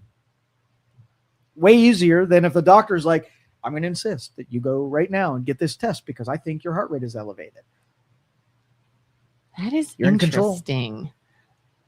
My father-in-law tracks different things. I don't know if it's a watch or something he wears. And he'll give that to his doctor sometimes. And he'll be like, yeah, good. You're doing all the right things. Keep it up. I mean, it's kind of similar where I don't need to kind of continuously go and pay for you to check. This can check. And I can go about my day, and I'll call you if I have an emergency, or I kind of like it. Okay. And then RFK Jr. inverts the food pyramid as I cannot believe we lived with the broken food pyramid as long as we did, teaching kids all the wrong things to eat and things to do. Yeah. Finally, somebody is taking aim and undoing Haven't that. they said before it should be upside down or That's something like that? More proteins. Yeah. And let me guess, people are pushing back that he's not a doctor and he doesn't know what he's talking about and he shouldn't be doing this. Well, it was interesting. I read a couple of articles, and the headline says that experts, are concerned about the need for inverting it. But then in the article, there's nothing they disagreed with. Everything that was there was factually accurate. I think in the medical field, the pushback that you get on the conventional wisdom, they see danger that if somebody starts doing something different and there's fallout, that somehow you're going to be responsible. So it almost makes them feel like they have to say, at least all of us are protected in the status quo, kind of stay there. And we'll treat it with medications if there, versus someone's reading like, oh, it's safe to eat a lot of red meat and do a nothing but diet but red meat. And then they get some kind of big problem. They're like, I fear from the dumbest amongst us. Yeah. And now they're going to be able to take liberties, jump out of what they were doing before. That might be unsafer than just keeping exactly where they are. They might be, overweight and have heart disease, but that takes 30 years to get realized. You start having them make different decisions. They might have a heart attack tomorrow, which is far worse as far as I'm concerned. Because there's pushback on everything. You could say, and this is a real argument I've seen people have, you should eat more fruit. Fruit is good for you. Fruit is full of nutrients. And then you're going to have, fruit has a lot of sugar. If you're trying to lose weight, you can't have all this sugar. You can't eat fruit. That's going to spike your blood sugar, and it doesn't have protein, blah, blah, blah. And then someone's like, okay, well, show me a fat person that got fat from fruit. It's better than junk food. And then they're going to say, but it's blah, blah, blah. It's like there will be pushback in an argument for everything. So, yeah, it's like anybody in a position to make a change has to be so delicate as to how they word it and what they do. And another position you could not pay me enough money to be in is his. Well, or when you have the else's. ChatGPT nutritionist that can take your body type, what's happening inside, and make recommendations of things that you're deficient in, because all of what you said has seeds of truth. All of it's good advice. The problem is that every person is so different. There's not a set of advice that goes for all people. You can, there's some people that would eat a cheeseburger right now and their body would go into complete shock because of what they ate yesterday and what their food habits are so much different. Where there's somebody who sucked down 12 cheeseburgers and 5 sodies yesterday. Yeah. And the cheeseburger is not going to make it any worse than it already is. Yeah. And that's why it has to be so, crafted for each person. Yeah. It's interesting. Have you ever seen people there was a woman recently, I don't know, she lived to be like 90 something or 100. She was featured and they're like, oh, what do you do for longevity? And she's like, I don't know. I have a Dr. Pepper every single day. And they're like, great, let's all drink pop and sugary drinks because she's doing fine. Yeah, let's do that. And it's like, you have no idea what her makeup is or what else she does. Or yeah. So that's what I'll wait for next is the ChatGPT nutritionist. We're going to fill every expertise with AI and tell us exactly what we need to do. Is there a downside to that? AI knowing everything. They're going to know. Yes and no. The data that it draws from is not regulated. It is curated. So I'm sure ChatGPT can run across some data that's a little suspicious, right? Yeah. And hopefully they get it to a point where it can take the stuff that's too off the reservation and make sure that it doesn't deliver that to people as good advice for good medical advice, right? And then there's also captured industries that how much, like, let's just say the corn lobby, right? They benefit from people eating a lot of corn. And so I could put on a campaign to make sure ChatGPT recommends a ton of corn to people. Now you're like, oh, hey, see your blood pressure is a little high. You should have corn on the cob tonight, right? And now you're getting captured information. So you have pollution where it just grabs information that might be suspect. You have captured information where the pharmaceutical lobby or the corn lobby or whatever poisons it on purpose. Oh, no. Now I feel differently. Why? Now I feel differently. Why? Because how easy is that going to be? Like you said, it's pulling from this information so it can be infiltrated and corrupt. And who am I going to believe? A computer that I know is reaching other. It's just another reflection of it. You don't think when you go to the doctor's office and they prescribe a medicine, absolutely, there are drug reps and there are kickbacks and there are things. So yeah, it's going to come down to who do you trust, your particular doctor, that person, or information that this AI can pull from all sorts of. But then you can train your AI and say, hey, you're going to give me recommendations. I want you to discredit XYZ. I don't want your answer to all these pharmaceuticals. I don't want to take them. I don't want your answers to be processed foods because I'm not going to take them.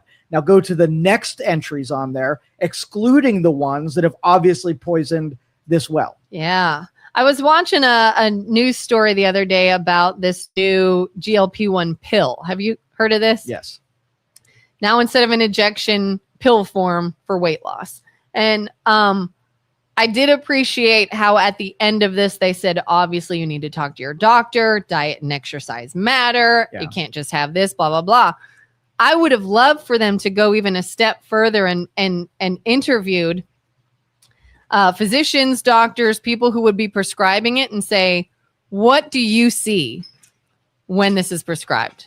Are there kickbacks? How does this work? If a drug rep comes, what do you get in return? Just to know. Not saying that they're going to all of a sudden start prescribing things unnecessarily, but just would be interesting to know how that works. And how much of the information is unadulterated. You know what I mean? Yeah. Yep, that would be cool. But anyway, the technology will get better and it will be able to, by design, like you are in control of AI. You could train it into making decisions that you want it to make. It's not supposed to be your master. It's supposed to be a tool that you use to get to information that you can't get to right now. You don't have 90 experts sitting in front of you at any given time. You can extrapolate information on your own by using it as a tool. Doesn't take the place of your actual doctor.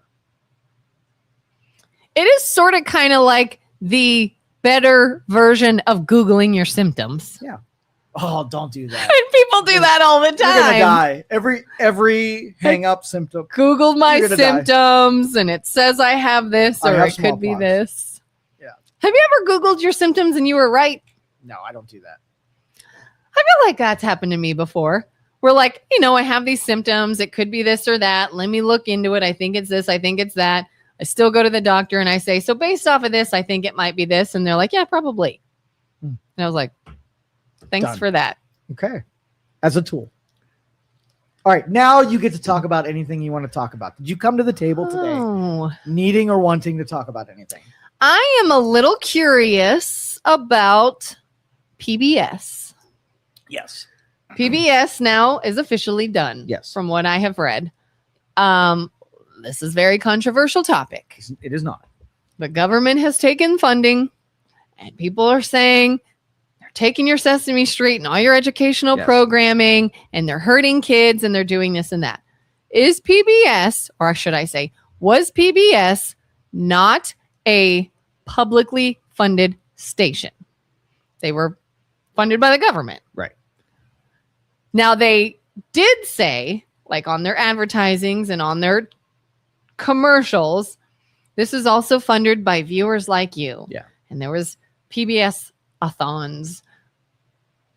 I wonder how much money they took in from the public.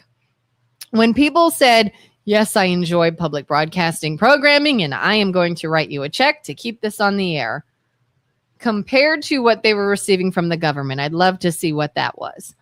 Only because when you get these people up in arms about how horrible for the government to cut funding to this, are the people saying that the ones that open their checkbook and send money to something they wanted to keep on the air? And do you want to be an organization or a business solely funded by the government when you know, since history until the end of time, our government is two sides that will always be fighting and will do anything they can to make themselves look good and the other side look bad, and there's going to be cuts and there's going to be changes. Do you want to rely on that to be your sole viability? So PBS grew as a monster over time and became a political entity rather than just public broadcasting. So let's just say find PBS when it was young and it was putting Sesame Street and whatever else plays on there. Peg plus cat. Right? There's enough people that would support the programming that you could collect it from viewers if you kept it nice and small and just did the programming that those people were willing to pay for. Well, the product cost more because it was 10% Sesame Street and 90% political bullshit. So all you had to do is cut the 90% bullshit out and say, hey, you know what? Now we can operate with 90% of our expenses gone because we're not a news apparatus. We're not a, political campaigning and lobbyist wing. We're just child's programming, right? Yeah. Now, all of a sudden, the donors, the people who are willing to watch it and pay for it, now we'll cover all of your children's program that you would ever want. So if Sesame Street had an audience and those people were willing to pay for it and they did those fundraisers and Sesame Street's on the air, somebody would say, oh, so you bring Sesame Street, you get $5 million worth of funding. Anybody out there that has a TV station that can broadcast Sesame Street, I bet you'd have somebody take you up on it. Yeah. It's the other shit that they didn't want to get rid of that came along as that forced package part of it. The taxpayers didn't want to be funding a liberal megaphone at all. And so once they got political, they ruined the children's programming. But that's what happens. But ideally, if somebody were so upset by this and enough people were, it could potentially come back funded by the public.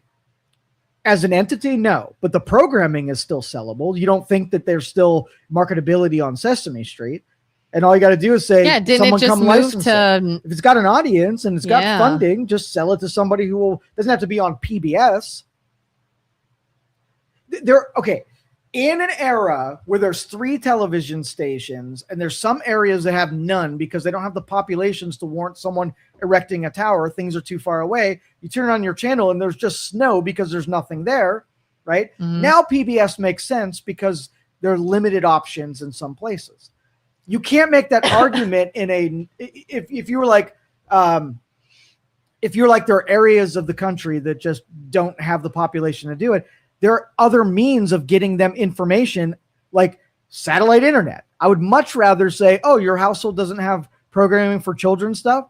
Here's a Starlink satellite. Here's $100. It's free of charge, taxpayer funded. Now you have all of the same information that everybody else does. You don't have to have a network dedicated. We're in a different time now. So the fall of PBS rests on whose shoulders? Current presidential administration or the public and changes the bastard broadcasting it was over time. It shouldn't have existed for the last decade as it was, because it was no longer serving the purpose that it once had. People have argued that it is, but I just don't buy it. And again, attaching it to be a political apparatus for one party did it in. So let's just say when you got wind that they're taking aim at it, and then the directors are like, we don't want PBS to go away. Let's just cut out all of the political bullshit. And then we'll go back in front of Congress and say, okay, you guys won. We cut our funding down by 90%. Will you fund us now? And they're like, oh, cool. We like the children's program. We just didn't like the political side. Do you think they would have survived? Yes. But they were insistent that the political side was important enough. They as in PBS. Yeah. So if Planned Parenthood, if we're like, hey, you know what? We got breast exams and these things that we can give women and all these services that are important to them. Cool. Get rid of abortions. No, we don't want to get rid of abortions. Okay. We're pulling funding. So you get to choose either get rid of abortions and keep all those other services there and we'll fund you, or abortions are so important to us, let the whole thing effing die if you don't get your way. Yeah, which is kind of why I ask why somebody would want to be an entity or a business or a company or corporation or whatever it is, knowing that your sole survival depends solely on somebody with that power, somebody that is like, you want my money, you want me to fund you, then I get a say in what you're doing. Exactly. And if you don't like it, don't take my money. That's exactly right. And that's the same thing with the SNAP benefits. If the taxpayers don't think that you should be eating Snickers, I don't care who thinks you should. I'm the one who's paying for it. And, and if there's enough of me that says you shouldn't have it, only way you can go have it is make me not pay for it. And I'm cool with, you can have anything you want when you're effing paying for it. Is there any type of organization, situation, company benefit, anything that you think justifiably should be funded by the government? Things that you cannot provide yourself. Like, I can't buy a military and defend my shores. I can't get together with a group of guys and defend my shores. That should be a government operation because it requires a big footprint to be able to protect us so that outside sources don't destroy inside sources. That's a good one. Any others? Communication, transportation, maybe. Where if California didn't have an interest in talking to Ohio, they build it for themselves and they don't connect it with the other connected territories of the United States. Infrastructure? So, yeah, national infrastructure would be managed by the government. How about, this might be a silly question. How is law enforcement funded? Different, depending on what law enforcement. Okay, that's what I was thinking. So like for example, a local town's police officers. So you have property tax, you pay property tax, and it funds city services. So your fire department, your police department, your schools. The more money residents are willing to pay on their property, maybe more officers, more equipment, more whatever, directly related to them. So I would say 75% of funding comes from your local city, maybe 20% comes from your state, and like 5% comes from the federal government. How Those about are fake numbers, by the way? Fake numbers. They're totally fake numbers. How about FBI, CIA? Those are all federally from taxpayers. Yeah. So that is still our dime. Yeah. When you pay federal income tax versus property tax, your property tax goes to your local guys. Sales tax goes to your state guys. Federal income tax goes to the federal guys. Secret Service agents. Federal taxes. ICE agents. Federal taxes.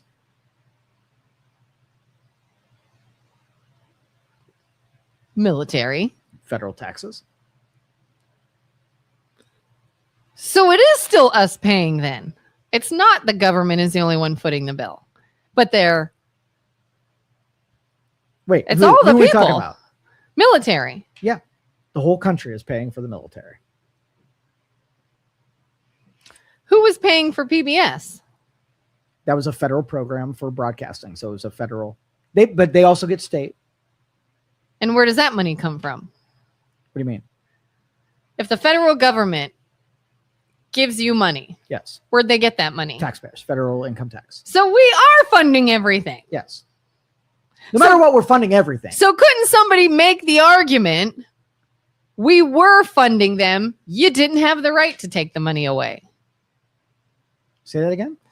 Could a viewer say, my taxes went to you and you gave it to them and I support them, you took my money away. It wasn't yours to take away. Well, on the aggregate, like if now it's not federally, then those people who want to fund it could just fund it Directly. Yeah. If there's enough of them to vote to have it stay funded, right? Yeah. Then there's enough to support it after it is not funded. So could they, I'm just trying to be devil's advocate here. Yeah. Could they say, I'm choosing to keep this around and I want to put my dollars towards them. So I'm going to not pay you this portion of my taxes. I'm taking that money back and I'm giving it to them. I bet you they won't let you. Buffet style? Yeah. Like you can choose to support the things that you Kind of agree like with. you said, why would I pay for a road 3 towns over? I'm never ever using that road.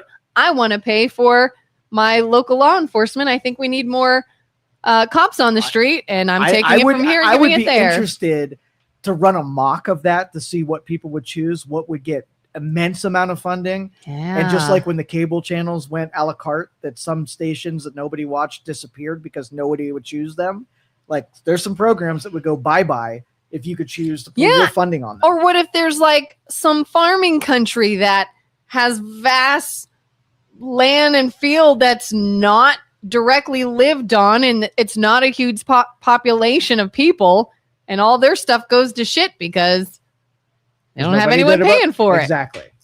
Yeah, it would be interesting. It is so complicated. Yeah, and that's why all of those things are we send representatives to the halls of Congress to make those decisions on our behalf, to argue that stuff out and give those budgets out. They're responsible for delegating and apportioning those funds.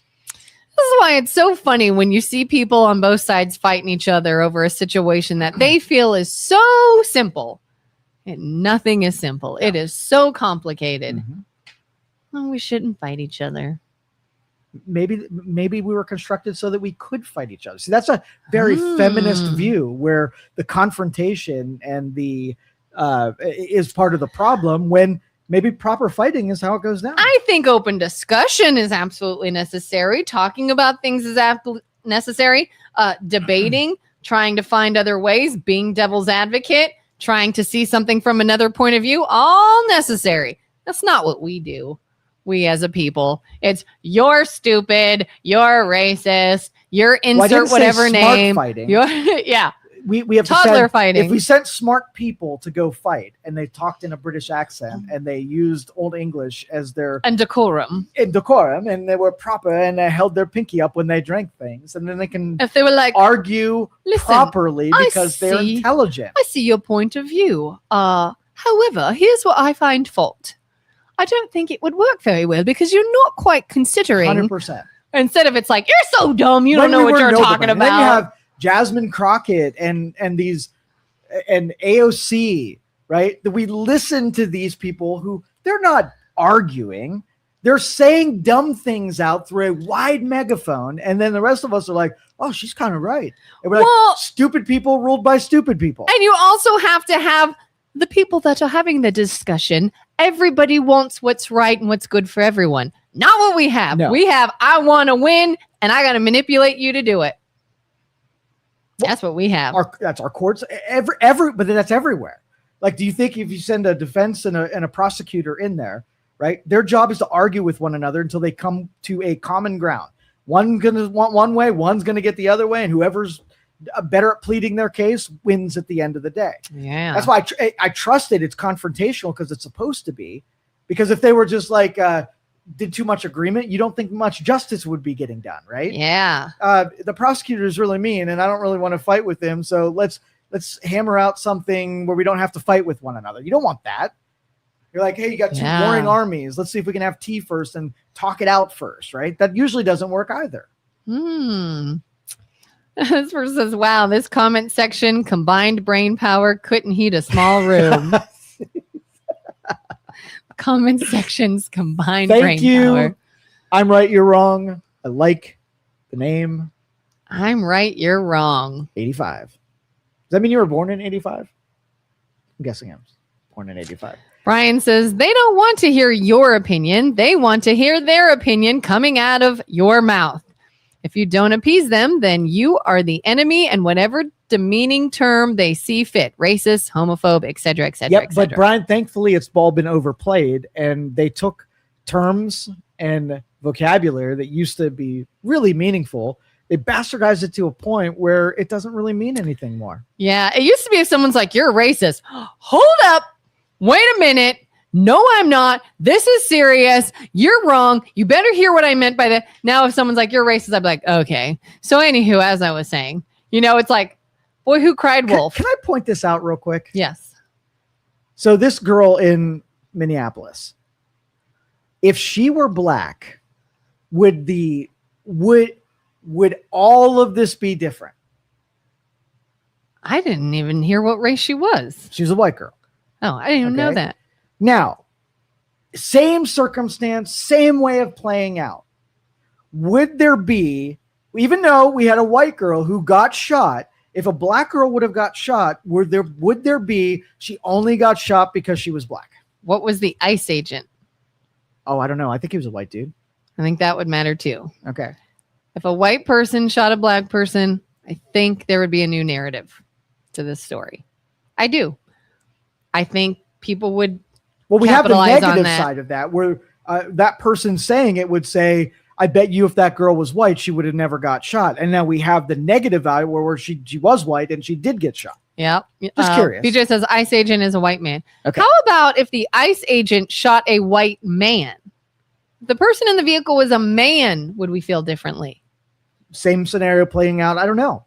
But it's interesting. Little thought experiment to see if we'd have felt any differently. If the reaction would have been different, if the politicians would have been saying different things, had she been that way. If the ICE agent shot a person in the vehicle with a criminal record, would it have been different? Who had the criminal record? The girl? driver. The driver did? Yeah. I believe she had a checkered past. I do believe that was the case. And but again, yeah. all of this stuff coming out, I wait a couple weeks to find out what really happened because I don't know, like the stuff I read where there was some abuse within her household, where cigarette burns on her kids' arms, that kind of thing. But I don't know if that's part of the conspiracy to blemish versus, whatever. And here's the thing.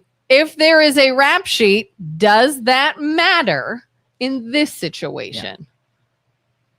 I don't think it does. I think what your actions, I'm not going to lay down any cover fire for you.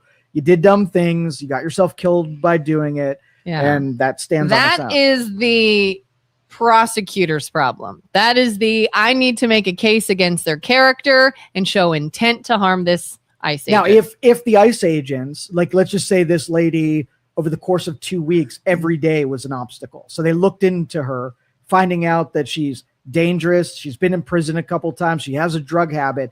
And now a person that you know something about is in front of you. Do you think you would jump to the sidearm as quick, knowing the person will probably hit you because you did some research on them? Does that change the story at all? Does it change this? This is fun. Does it change the story if the driver of the vehicle purposely gunned it with the intention, a clear intention, to kill this ICE agent, but it was a kid driving? Interesting. Does that change what the ICE agent should have done? I don't think it would have gone down any different because I think those people are trained that when that scenario happens, you have 1 second, split second to decide, and he decided the way the people cry murder? It was a kid. They don't know any better. You should have taken different steps.